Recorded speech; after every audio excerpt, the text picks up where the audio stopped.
Which foods literally paid for empires? Start with this.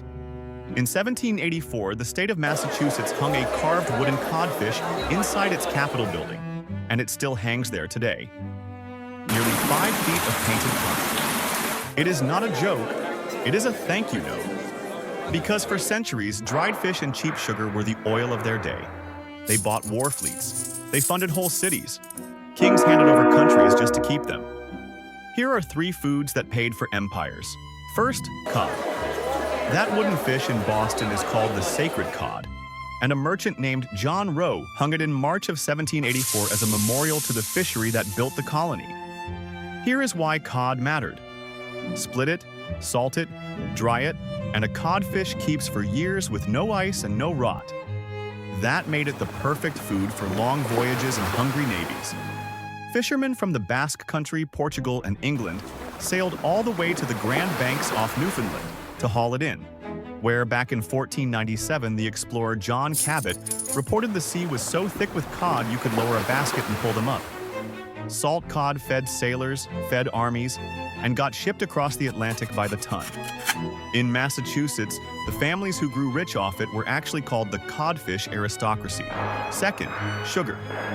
On February 10, 1763, France and Britain signed the Treaty of Paris and ended the 7 Years' War. France handed Britain almost all of Canada.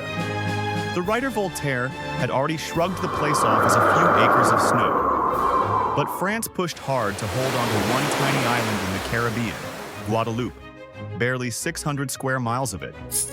Why give up a continent for a dot on the map? Sugar. Guadeloupe's plantations were pumping out sugar worth roughly 6 million pounds a year, and to the French crown, that little island was worth more than the entire frozen expanse of New France. That is how valuable sugar was. A country traded away Canada just to keep it. Third, herring. Long before Amsterdam got rich, the medieval herring trade ran through the Baltic, where every autumn the fish swarmed the coast of Scania in numbers so huge that traders gathered by the thousands to gut and salt them into barrels. That trade became a cornerstone of the Hanseatic League, the merchant network that dominated Northern Europe, with around 30 fortified trading camps working the herring alone. Then, the Dutch changed the game.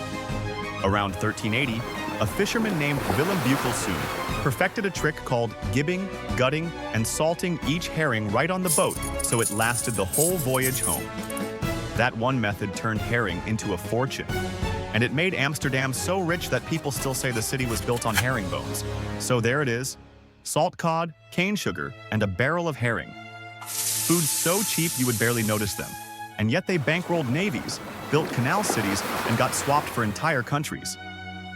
The humble stuff on your plate was once worth an empire. That is your food for thought. New food history every week.